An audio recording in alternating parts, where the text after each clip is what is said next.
ଆଜି ଆମେ ଜାଣିବାକୁ ଯାଉଛେ କେତୋଟି ସାଧାରଣ ଜ୍ଞାନ ପ୍ରଶ୍ନ ଉତ୍ତର। ପ୍ରଶ୍ନ ନମ୍ବର 1। ଜୀବନ କାଳ ମଧ୍ୟରେ ଥରେ ଫଳ ଦେଉଥିବା ଗଛଟି କିଏ? ଅପସନ୍ ଏ ଅମୃତଭଣ୍ଡା, ଅପସନ୍ ବି କଦଳୀ, ଅପସନ୍ ସି ନଡ଼ିଆ, ଅପସନ୍ ଡି ପଣସ।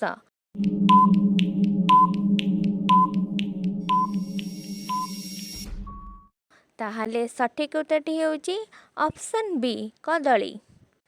ପ୍ରଶ୍ନ ନମ୍ବର 2। କେଉଁ ଗଛରେ ଫୁଲ ହୁଏ ନାହିଁ? ଅପସନ୍ ଏ ଆମ୍ବ, ଅପସନ୍ ବି ନଡ଼ିଆ, ଅପସନ୍ ସି କଦଳୀ, ଅପସନ୍ ଡି ପଣସ।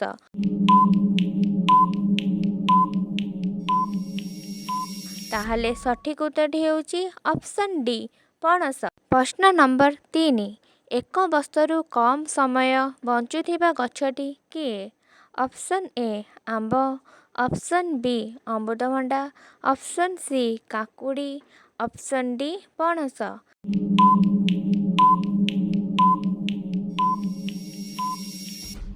ତାହେଲେ ସଠିକ୍ ଉତ୍ତରଟି ହେଉଛି ଅପସନ୍ ସି କାକୁଡ଼ି। ପ୍ରଶ୍ନ ନମ୍ବର 4।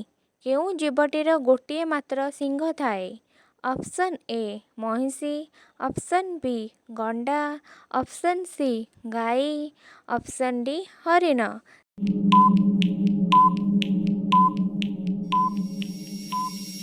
ତାହେଲେ ସଠିକ୍ ଉତ୍ତରଟି ହେଉଛି ଅପସନ୍ ବି ଗଣ୍ଡା।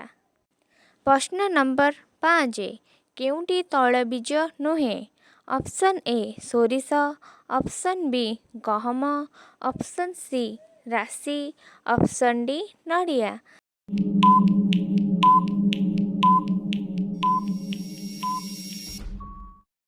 ତାହେଲେ ସଠିକ୍ ଉତ୍ତରଟି ହେଉଛି ଅପସନ୍ ବି ଗହମ। ପ୍ରଶ୍ନ ନମ୍ବର 6।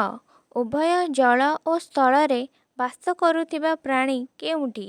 ଅପସନ୍ ଏ କୁମ୍ଭୀର, ଅପସନ୍ ବି ମାଛ, ଅପସନ୍ ସି ମଣିଷ, ଅପସନ୍ ଡି ବେଙ୍ଗ।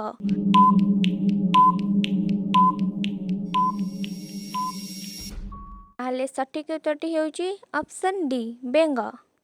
ପ୍ରଶ୍ନ ନମ୍ବର 7।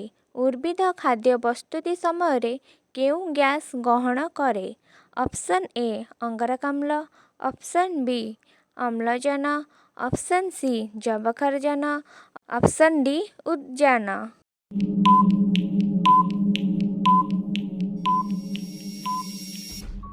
ତାହେଲେ ସଠିକ୍ ଉତ୍ତରଟି ହେଉଛି ଅପସନ୍ ଏ ଅଙ୍ଗାରକାମ୍ଳ। ପ୍ରଶ୍ନ ନମ୍ବର 8। ଅଦାର କେଉଁ ଅଂଶଟି ଆମେ ଖାଉ? ଅପସନ୍ ଏ କାଣ୍ଡ, ଅପସନ୍ ବି ଚେର, ଅପସନ୍ ସି ଫଳ, ଅପସନ୍ ଡି ଫୁଲ।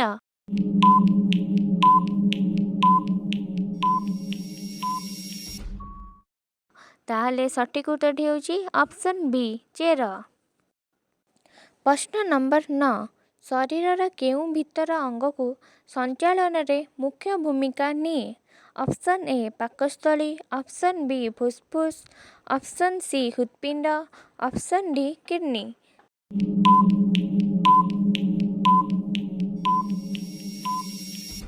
ତାହେଲେ ସଠିକ୍ ଉତ୍ତରଟି ହେଉଛି ଅପସନ୍ ସି ହୃତ୍ପିଣ୍ଡ। ପ୍ରଶ୍ନ ନମ୍ବର 10। କେଉଁ ଜୀବଟିର ଚଳନ ଶକ୍ତି ନାହିଁ?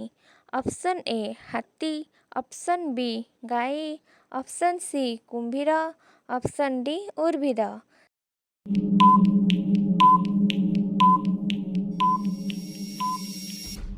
ତାହେଲେ ସଠିକ୍ ଉତ୍ତରଟି ହେଉଛି ଅପସନ୍ ଡି ଉଦ୍ଭିଦ।